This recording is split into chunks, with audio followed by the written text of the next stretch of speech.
Hello everyone, welcome to Edutap. I am Tanushree. Students, जब से लोगों को नबार्ड की नोटिफिकेशन के बारे में पता चला है और NABARD grade A as a job profile के बारे में पता चला है, more and more people are getting interested in this job, क्योंकि जॉब वास्तव में बहुत अच्छी है। चाहे वो पे स्केल के बेसिस पे हो, चाहे वो काम के बेसिस पे हो, चाहे वो वर्क लाइफ बैलेंस के बेसिस पे हो, या फिर आप उससे क्या सोशल इम्पैक्ट क्रिएट कर सकते हो इस बेसिस पे हो, जॉब तो नो डाउटेडली बहुत ही अच्छी है। और अगर इस एग्जाम को भी देखा जाए तो बहुत ही ज्यादा मुश्किल एग्जाम ये नहीं है।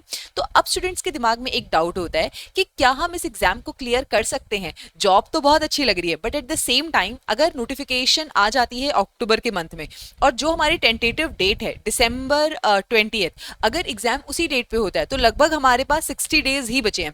4-5 दिन आप दिवाली की फेस्टिविटीज में निकाल दोगे तो बेसिकली 60 डेज के अंदर आपको इस बहुत ही अच्छी जॉब को क्रैक करने का मन डेफिनेटली कर रहा होगा। और इसीलिए आप सब लोग का ये क्वेश्चन होता है कि क्या इस वक्त अगर हम शुरू करते हैं नबार्ड की तैयारी तो क्या इस एग्जाम को क्लियर किया जा सकता है। तो देखो स्टूडेंट्स, यहां पर मेरा ऑनेस्ट आंसर है यस भी और नो भी। ये डिपेंड करता है दो चीजों के ऊपर। पहली चीज कि आपकी करंट पोजीशन क्या है। ठीक है, चाहे आपने नबार्ड के लिए अभी तक बिल्कुल भी प्रिपरेशन नहीं करी है, लेकिन अगर आप किसी और एग्जाम की तैयारी कर रहे थे, फॉर एग्जांपल अगर आप आरबीआई की तैयारी कर रहे थे, आप बैंकिंग की तैयारी कर रहे थे, आप यूपीएससी की तैयारी कर रहे थे, या आप आईबीपीएस एएफओ की तैयारी कर रहे थे, फॉर दैट मैटर अगर आप किसी भी और एग्जाम की तैयारी कर रहे थे, तो आपकी पोजीशन जो है it is far better than somebody who is going to start this exam from scratch, जो बिल्कुल स्क्रैच से स्टार्ट करने वाला है। तो ऑफकोर्स आपके लिए इस एग्जाम को क्लियर करना पॉसिबल है अगर आप ऑलरेडी किसी एग्जाम की तैयारी कर रहे थे। दूसरा क्वेश्चन यहां पर आता है, वो स्पेशली डिपेंड करता है उन लोगों के ऊपर जो बिल्कुल स्क्रैच से स्टार्ट करने वाले हैं। और स्टूडेंट्स, अगेन आपको लग रहा होगा कि मैम कोचिंग में काम करती हैं तो हवा हवा में बोल रही हैं कि यार हाँ हाँ तुम कर सकते हो। नहीं, ऐसा नहीं है। I have been working for this exam since a very long period of time, and I have personally seen people who have cracked this exam within 2 months also. At least phase 1 उन लोगों ने इस exam का crack किया था 1 महीने 1.5 महीने की तैयारी से। पर ऐसा नहीं है कि उन्होंने सिर्फ क्रैक कर लिया था, उन्होंने एफर्ट भी बहुत ज्यादा पुट इन किया था। तो दूसरा क्वेश्चन ये है कि how much effort you are willing to put in, आप कितनी ज्यादा मेहनत इस एग्जाम के लिए करने को तैयार हो। इस बात पे डिपेंड करेगा कि क्या आप इस एग्जाम को क्लियर कर सकते हो या नहीं कर सकते हो। एक ल्यूक्रेटिव जॉब देख करके हम सबका मन ललचाता है, हम सबका मन करता है कि यार इस एग्जाम को क्लियर कर लेते हैं, इस एग्जाम के लिए पढ़ाई कर लेते हैं, लेकिन जब हमें एफर्ट पुट इन करना होता है हम सब जीरो पे आ जाते हैं। एंड अगेन ये मैं अपने एक्सपीरियंस से ही बोल रही हूँ, बहुत से स्टूडेंट्स का मेरे पास इस तरीके से कॉल आता है और वो पूछते हैं कि मैम हमें करना है, हमारा लास्ट अटेम्प्ट है, this is very important for us, हमारी फैमिली सिचुएशन ये है। बहुत बच्चे इस तरीके से बोलते हैं and we are like okay, हम आपको 1-on-1 सपोर्ट प्रोवाइड करेंगे, आपको जब मन करे, दिन में रात में, आपका जब मन करे आप उस टाइम पे कॉल कनेक्ट करवाओ, उस टाइम पे आप बात करो, उस टाइम पे आपको कोई भी इशू फेस हो रहा है आप पूछो और आप प्रैक्टिस करो। But trust me students, 90% of the students कभी लौट कर वापस नहीं आते, उन्हें जो टारगेट्स दिए जाते हैं वो कभी उन्हें मीट करके वापस नहीं आते। सो you can clear this exam even if you start now, but it depends only on your effort। ठीक है, चाहे आपकी करंट पोजीशन कुछ भी हो, ये इंपॉर्टेंट फैक्टर है, बट इस इंपॉर्टेंट फैक्टर से भी ज्यादा इंपॉर्टेंट है कि आप कितना एफर्ट पुट इन करना चाहते हो। अगर आप एफर्ट पुट इन नहीं कर रहे हो, so no matter what is your current position, आपका एग्जाम तो क्लियर नहीं होने वाला है। ठीक है, तो having said that let us start our today session कि अगर आप क्लियर कर सकते हो तो आपकी क्या स्ट्रैटेजी होनी चाहिए, किस तरीके से आपको चीजों को प्लान करना चाहिए if you are ready to put in the effort that is required for this examination। But before I start students, here is the NABARD grade A guidebook, a comprehensive guidebook which will provide you all the information regarding the NABARD as an organization and NABARD grade A as an examination, be it the previous year question, be it the decoded syllabus, the cutoff, each and everything has been mentioned in this comprehensive guidebook, which is a one-stop solution for all your questions। So if you are interested in knowing this information, you can download this guidebook free of cost from the description box below। Now अब सबसे पहले हम ये देख लेते हैं कि phase 1 के अंदर हमसे क्या क्या पूछा जाएगा और किस किस तरीके से हम उन चीजों को अप्रोच कर सकते हैं। तो देखो स्टूडेंट्स, यहाँ पे 8 कंपोनेंट्स होंगे और ये जो हमारे पहले 5 कंपोनेंट्स हैं they are part of the non merit section. Non merit section कहने का मतलब है यहाँ आपको केवल सेक्शनल कट ऑफ ही क्लियर करनी है, उससे ज्यादा चीजें यहाँ पर मैटर नहीं करेंगी। लेकिन उसके बाद में जो हमारे ये 3 कंपोनेंट्स हैं, जीए, ईएसआई और एआरडी, ये तीनों कंपोनेंट्स जो हैं ये हमारे लिए मेरिट सेक्शन का पार्ट है, जिसका मतलब है कि यहाँ पर सेक्शनल कट ऑफ भी क्लियर करनी है और ओवरऑल कट ऑफ जो है वो भी क्लियर करनी है।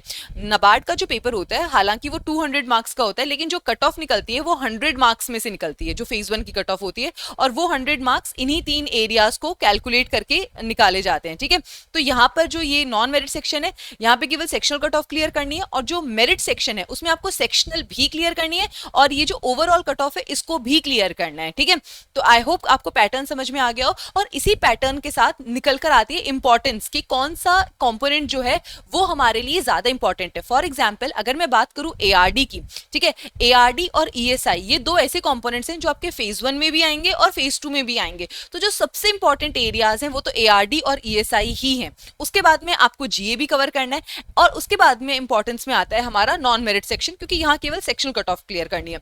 अब इनके इसी लेवल ऑफ इंपॉर्टेंस के बेसिस पर हम देखते हुए चलते हैं कि किस किस तरीके से हमें चीजों को प्लान करना है।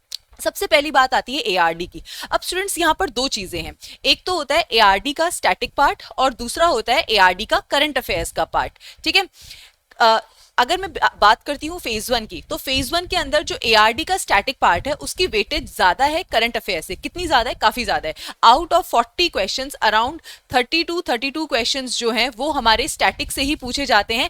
8 to 10 क्वेश्चंस जो हैं वो हमारे एआरडी करंट अफेयर से यहाँ पर पूछे जाते हैं एआरडी वाले पार्ट के अंदर। रिमेंबर स्टूडेंट्स, ये जो एग्रीकल्चर का करंट अफेयर है ये हमें जीए में भी देखने को मिलता है और ये हमें ईएसआई में भी देखने को मिलता है, पर अगर हम इन दोनों को भी मिला लें तो लगभग हमारे 10 to 15 क्वेश्चंस होते हैं जो एग्रीकल्चर के करंट अफेयर्स से होते हैं।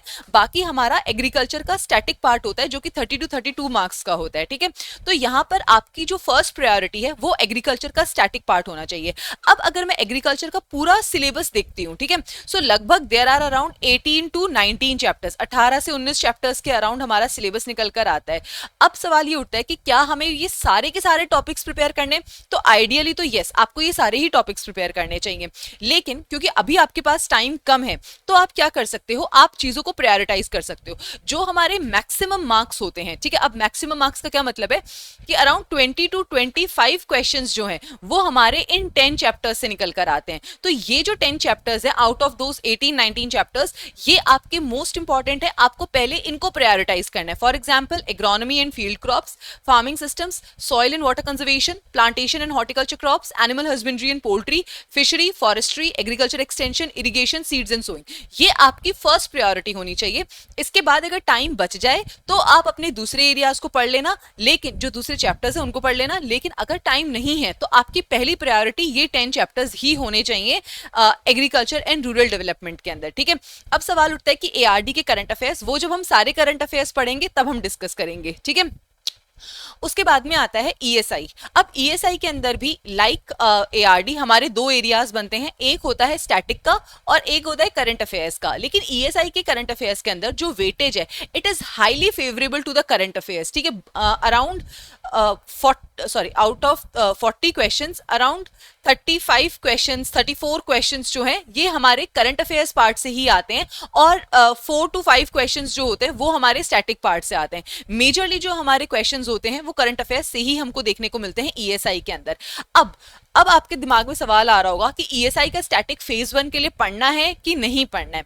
देखो, ये डिपेंड करता है कि आपकी ईएसआई की एग्जिस्टिंग नॉलेज क्या है। ठीक है, आप करंट अफेयर्स पढ़ रहे हो ईएसआई के, अगर तो आपको चीजें समझ आ रही हैं, ठीक है, इन्फ्लेशन क्या ऊपर नीचे जा रहा है, इन्फ्लेशन का मतलब क्या होता है, ग्रोथ परसेंटेज का मतलब क्या होता है, किस चीज की ग्रोथ हो रही है, सीपीआई और डब्ल्यूपीआई इन्फ्लेशन में क्या डिफरेंस होता है, अगर तो ये आपको चीजें पता है, ठीक है, फिर तो ईएसआई स्टैटिक करने की ज्यादा जरूरत है नहीं, क्योंकि आपका सारा फोकस जो है वो करंट अफेयर्स पे होना चाहिए। लेकिन अगर आप किसी ऐसे बैकग्राउंड से बिलोंग करते हैं जहां पर इकोनॉमिक्स की आपको ये बेसिक नॉलेज नहीं है, तो उस केस के अंदर आप ईएसआई के कुछ जो टॉपिक्स हैं उनको आप पढ़ सकते हो। अब कहां से पढ़ने हैं और किस डेप्थ में ये पढ़ने हैं? देखो स्टूडेंट्स, यहाँ पर 12th क्लास की मैक्रो की एनसीईआरटी होती है, मैक्रो इकोनॉमिक्स की एनसीईआरटी होती है 12th क्लास की। इस एनसीईआरटी को आप रेफर कर लेना। इकोनॉमिक्स के जो बेसिक्स हमें चाहिए होते हैं वो हमारे यहां से क्लियर हो जाएंगे। ठीक है, इससे ज्यादा आपको करने की जरूरत नहीं है। ठीक है, बेसिकली जो टॉपिक्स होते हैं it includes monetary policy, fiscal policy, inflation, poverty, budget, right, and national income, national and international institutions, national and international institutions. Sorry for my such poor hand writing, but कुछ कर नहीं सकते उसका। तो ये कुछ चैप्टर्स हैं जो आपको पता होने चाहिए, और उसके लिए आप 12th क्लास की मैक्रो इकोनॉमिक्स की एनसीईआरटी पढ़ लीजिए, इससे आपका काम हो जाएगा, ठीक है। इससे ज्यादा ईएसआई के स्टैटिक के लिए आपको कुछ भी करने की जरूरत नहीं है, ठीक है। अब सवाल उठता है कि करंट अफेयर्स जो है उसको कैसे मैनेज किया जाए। कैसे मैनेज किया जाए उससे पहले ये जरूरी है कि हमें पता हो कि करंट अफेयर्स में आखिर पूछा क्या जाता है, किस चीज की वेटेज है, ताकि अगेन हम चीजों को प्रायोरिटाइज कर सकें। तो अगर मैं ईएसआई के 2024 का एनालिसिस आपको दिखाती हूं, so this is what it looks like, ठीक है। सबसे ज्यादा क्वेश्चंस जो थे वो हमसे पूछे गए थे गवर्नमेंट स्कीम से, ठीक है। आउट ऑफ 40 क्वेश्चंस, ठीक है, अराउंड 14 क्वेश्चंस थे जो कि हमारे सीधा गवर्नमेंट स्कीम से आए थे। उसके बाद second in importance was the ESI current affairs, ठीक है। अराउंड 11 क्वेश्चंस थे आउट ऑफ 40 जो हमें ईएसआई के जनरल करंट अफेयर से देखने को मिले थे। अब ये जनरल करंट अफेयर क्या होता है? बेसिकली अगर इन्फ्लेशन से रिगार्डिंग कोई न्यूज आई है, ठीक है, या अगर ग्रोथ का किसी ने कोई परसेंटेज प्रिडिक्ट किया है, तो इस तरीके की जो इकोनॉमिक्स से रिलेटेड जो जीए टाइप क्वेश्चंस होते हैं वो आपके ईएसआई करंट अफेयर्स में आते हैं, ठीक है। उसके बाद थर्ड इंपॉर्टेंट जो था वो एग्रीकल्चर का करंट अफेयर्स था। Now you must be thinking कि एआरडी करंट अफेयर्स हमारा ईएसआई में क्या कर रहा है, क्योंकि ईएसआई के अंदर भी एक टॉपिक है सिलेबस का, इंडियन एग्रीकल्चर, ठीक है। तो एग्रीकल्चर का कुछ कुछ इफेक्ट हमें ईएसआई में भी देखने को मिलता है, एआरडी करंट अफेयर में भी, और एआरडी स्टैटिक का भी एक क्वेश्चन हमें यहाँ देखने को मिला था, ठीक है। तो ये हमारे इंपॉर्टेंट चैप्टर्स हैं या इंपॉर्टेंट एरियाज हैं as far as the current affairs in ESI is concern. Similarly अगर मैं 2023 की बात करती हूँ तो यहाँ पर भी सबसे ज्यादा क्वेश्चन जो थे वो हमारे ईएसआई करंट गवर्नमेंट स्कीम से ही थे, अराउंड 23 क्वेश्चन, ठीक है।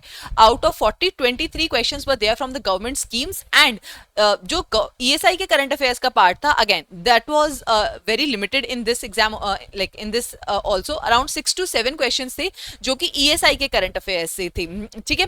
तो ये अगेन लेकिन देखा जाए तो गवर्नमेंट स्कीम्स और ईएसआई करंट अफेयर्स ही हमारे सबसे ज्यादा इंपॉर्टेंट थे as far as the 2023 paper is also concern. अब अगर करंट अफेयर्स की बात हो ही रही है तो लेट अस सी कि जीए के अंदर क्या वेटेज रहती है, ठीक है। हम जीए को भी यहीं पर कंसिडर कर लेते हैं क्योंकि 20 मार्क्स की जीए आती है और उसमें भी करंट अफेयर्स होते हैं, अराउंड 15 to 16 मार्क्स के करंट अफेयर्स होते हैं। 4-5 मार्क्स का आपका कोई पॉलिटी का क्वेश्चन या कोई स्टैटिक जी आ गई तो आ गई, वरना मेजरली पार्ट करंट अफेयर्स ही होता है। तो अब हम उसको भी देख लेते हैं कि क्या वेटेज रहती है। सॉरी ये जो है ना, ये 2023 का चार्ट कॉपी हो गया, सॉरी ये, हाँ सॉरी, दिस इज 2023।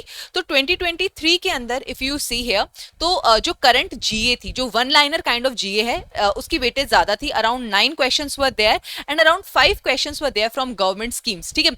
तो गवर्नमेंट स्कीम्स का अगेन यहाँ पर भी हमें एक ठीक ठाक वेटेज देखने को मिलता है, 5 to 7 मार्क्स ही हमारा टारगेट स्कोर होता है जीए के अंदर, और वहां पर अराउंड 5 मार्क्स की गवर्नमेंट स्कीम्स आ रही है, अराउंड 9 मार्क्स का हमारा जनरल करंट अफेयर आ रहा है। अगर मैं 2024 की बात करती हूँ, सॉरी स्टूडेंट्स ये बीच में एक एक्स्ट्रा चार्ट आ गया, इसको हटा देती हूँ मैं। सो यहाँ पर जो सबसे ज्यादा पार्ट था हमारा वो है अगेन जीए का ही है। 5 क्वेश्चंस जो थे वो हमें जीए से देखने को मिले थे, 4 क्वेश्चंस जो थे वो गवर्नमेंट स्कीम से देखने को मिले थे। लेकिन 2024 पेपर के अंदर एक नया पैटर्न देखने को मिला था, that was finance current affairs, ठीक है। Around 4 questions were there from finance current affairs and there were questions from finance static also. So around 7 to 8 questions जो थे वो हमें फाइनेंस के पार्ट से देखने को मिले थे यहाँ पर, ठीक है। तो students after having done this analysis, here is the priority in the current affairs कि किस तरीके से आपको चीजों को प्रायोरिटाइज करना है as far as the current affairs is concern. तो आपकी जो सबसे पहली प्रायोरिटी है वो होनी चाहिए गवर्नमेंट स्कीम्स, ठीक है। टाइम पीरियड की अगर मैं बात करूं तो ये सारा ही करंट अफेयर्स आपने 3 to 5 मंथ्स का पढ़ना है, ठीक है। जो हमारे प्रीसीडिंग 5 मंथ्स हैं वो मोस्ट इंपॉर्टेंट है, और उसके बाद ये अगले वाले जो 5 मंथ्स, अगर मतलब और जो 2 मंथ्स आप कर सकते हो दैट इज, ठीक है। तो फॉर एग्जाम्पल अगर हमारा एग्जाम दिसंबर के अंदर है तो सितंबर, अक्टूबर, नवंबर और दिसंबर के लगभग 10 to 12 ऑफ दिसंबर तक के जो करंट अफेयर्स हैं वो, ये करंट अफेयर्स हमारे सबसे ज्यादा इंपॉर्टेंट है। अगर आपके पास टाइम बच जाता है तो आप जुलाई और अगस्त को भी यहाँ पर इंक्लूड कर सकते हो। तो आपकी फर्स्ट प्रायोरिटी गवर्नमेंट स्कीम्स होनी चाहिए, second priority ESI current affairs, third priority should be ARD current affairs. क्योंकि स्टूडेंट्स ये जो तीनों एरियाज के करंट अफेयर्स है ना, ये हमारे फेज 1 के साथ साथ हमें फेज 2 में भी देखने को मिलेंगे। चाहिए। और उसके बाद जो फोर्थ प्रायोरिटी है that should be general awareness, ठीक है, वो जनरल अवेयरनेस होनी चाहिए यहाँ पर। So this is what the priority in current affairs look like. So I hope इसके साथ आपको फेज 1 के अंदर एआरडी, ईएसआई और जीए इन तीनों का पूरा पूरा आंसर मिल चुका है, ठीक है, कि किस तरीके से चीजों को प्रायोरिटाइज करना है। उसके बाद में आता है नॉन मेरिट सेक्शन। तो देखो स्टूडेंट्स, नॉन मेरिट सेक्शंस की स्ट्रैटेजी ना बिल्कुल सिंपल है। अगर तो आप एक ऐसे एस्पिरेंट हो जिसने बैंकिंग, एसएससी, आरबीआई, एएफओ ऐसे किसी एग्जाम की तैयारी कर रखी है, कहने का मतलब क्वांट रीजनिंग पहले पढ़ रखा है, तो सीधा तैयारी करने पे जंप मत करना। कोई भी प्रीवियस ईयर क्वेश्चन या कोई भी जो मॉडल टेस्ट पेपर अगर अवेलेबल हो, मॉक टेस्ट अवेलेबल हो, उसको देकर देखो। अगर तो आपकी सेक्शनल कट ऑफ क्लियर हो रही है तो छोड़ो और आगे बढ़ो, और अगर सेक्शनल कट ऑफ क्लियर नहीं हो रही है तो ही आपको इस एग्जाम इस पूरे कंपोनेंट को टाइम देना है, ठीक है। अब यहाँ पर भी टाइम किस तरीके से देना है, तो देखो ये जो कट ऑफ्स है ना हमारी, दिस रिवील्स द रियलिटी कि क्या कट ऑफ जाती है। बस यहीं तक ही सेक्शनल कट ऑफ पे ध्यान देना, क्योंकि ईएसआई, एआरडी, जीए इनकी सेक्शनल कट ऑफ से तो काम नहीं बनेगा, इनके लिए तो ओवरऑल कट ऑफ पे ही हमें ध्यान देना पड़ेगा, ठीक है। तो ये जो हमारा नॉन मेरिट सेक्शन है, यहां पर सबसे पहला काम जो आपने करना है ना वो है टारगेट स्कोर। एक टारगेट स्कोर बना लो आप अपना। अब ये टारगेट स्कोर क्या होगा, जो भी उस कंपोनेंट की हाईएस्ट कट ऑफ है, फॉर एग्जांपल क्वांट की हाईएस्ट कट ऑफ गई 5 मार्क्स, ठीक है, इस हाईएस्ट कट ऑफ के अंदर 2 to 3 मार्क्स जो है, 2 to 3 मार्क्स जो है वो प्लस कर लो, ये आपकी इससे आपका टारगेट स्कोर आ जाएगा। फॉर एग्जांपल अगर क्वांट के अंदर हाईएस्ट कट ऑफ 5 मार्क्स गई है तो अराउंड 7 to 8 मार्क्स आपका टारगेट स्कोर होना चाहिए, ठीक है। तो इस तरीके से हर एक कंपोनेंट के लिए आप अपना टारगेट स्कोर सेट करो। पीवाईक्यू के एनालिसिस से अपने मोस्ट इंपॉर्टेंट टॉपिक्स जो है उन्हें सॉर्ट आउट करो, और सिर्फ उन्हीं मोस्ट इंपॉर्टेंट टॉपिक्स को यहां पर प्रिपेयर करो, so that you are able to clear this so that you are able to clear the sectional cutoff, right? Now coming to the next part, ठीक है, कि ये इंपॉर्टेंट टॉपिक्स जो हैं ये क्या होंगे हमारे इस एग्जाम के अंदर। सो स्टूडेंट्स, अगर मैं बात करती हूँ क्वांट के अंदर, तो क्वांट के अंदर सी to be most important topics if I talk about, so the first topic is percentage, the second topic is simplification, the third topic is number series, and the fourth topic is data interpretation and quadratic equation। अगर आप इन 5 topics को prepare कर लेते हो तो आपकी sectional cut of जो है वो हिंड्रेंस नहीं रहेगी यहाँ पे, ठीक है। But to be on the safer side, अगर थोड़ा बहुत टाइम बच जाता है तो आप profit and loss, ratio and proportion, interest, time and work, time speed, distance, ये जो एरियाज हैं इनको भी कवर कर सकते हो, ठीक है। उसके बाद में बात आती है रीजनिंग की। अब देखो रीजनिंग के अंदर वैसे देखा जाए तो सबसे इंपॉर्टेंट हमारे सिटिंग अरेंजमेंट्स और पजल्स हैं, लेकिन ये सबसे ज्यादा रिस्की भी हैं। अगर तो क्वेश्चन बन गया तो अच्छी बात है, वरना यहाँ पर बहुत ज्यादा टाइम लग जाता है, इनको प्रिपेयर करने में भी बहुत ज्यादा टाइम लगता है और इनको सॉल्व करने में भी बहुत टाइम लगता है। तो सेफर साइड पे रहने के लिए ना आप इन सारे टॉपिक्स को प्रिपेयर कर लो। सॉरी, ये मैंने सिटिंग अरेंजमेंट्स और पजल्स यहाँ पर भी लिख दिया गलती से, but alphanumeric series, coding decoding, syllogism, ranking order, blood relations, machine input output, आप इन सारे एरियाज को प्रिपेयर कर लो। So that will also make sure that you are on the safer side for the reasoning also. Now if I talk about English, तो English के अंदर reading comprehension, error detection, sentence and word rearrangement, ये सबसे ज्यादा important topics होते हैं। If I talk about computer knowledge, तो computer knowledge के अंदर भी इंपॉर्टेंट टॉपिक्स की लिस्ट आपके सामने ही है। Computer awareness, hardware and memory, software and operating systems, MS office, database management system, internet and computer security, history and computer generations and shortcuts, ये हमारे सबसे इंपॉर्टेंट टॉपिक्स हैं। If I talk about decision making, तो decision making के अंदर basics of decision making, types of decision making models, decision making approaches, factors affecting decision making and types and problems of decision making, sorry types of problems in decision making, these are the topics that you have to cover to make sure that you are able to clear the sectional cut off, ठीक है। सो I hope students इसके साथ आपको सारी strategy तो समझ आ गई होगी, लेकिन जैसा मैंने पहले भी कहा था, ऐसी स्ट्रैटेजी की आप 100 और वीडियोस देख लो, कोई खाक फर्क नहीं पड़ता इस बात से, until and unless you are putting the effort, ठीक है। तो चाहे तो इसी वीडियो पे रुक करके अगली टाइम जस्ट अगले ही मोमेंट आप अपनी किताब खोल के बैठ सकते हो, अदरवाइज और वीडियोस पे वीडियोस देखे जाओ, जो काम हम हमेशा करते ही रहते हैं, ठीक है। तो यहाँ पर what you are required next to do is to put in the effort। आपके पास सारे रिसोर्सेज हैं, फ्री में यूट्यूब पर इतनी सारी चीजें अवेलेबल हैं, आपको जरूरी नहीं है कि आप कोचिंग में जाओ, आप कोर्स खरीदो, बट ये बहुत ज्यादा जरूरी है कि आप अपना एफर्ट पुट इन करो, right. So if you are willing to put in the effort, any lucrative job in this world can be yours, otherwise you can just keep on dreaming, right? On that note, students, if you are right, again, if you are interested in having any paid mentorship for your NABARD grade examination, you can visit our website edutap.in. Here we have dedicated courses for the NABARD grade examination, and these courses include the combo courses also, and the dedicated single courses also. So first of all, we have the NABARD grade A gold course, right? And as part of this gold course, we provide you the mentorship for the phase 1, phase 2 and interview. And here the course will include the live classes for each component, the concept classes, concept notes, summary sheets, mock test, descriptive model question and answer for each and every chapter, right? Quizzes for every single chapter are there. Apart from that, phase 1 and phase 2 test series is also there, and interview preparation is also included here. Then we have the silver course, wherein we provide the same deliverables to you, but only for the phase 2 and the interview part. Then for those of you who are doing the self study, you can enroll in the phase 1 and phase 2 test series.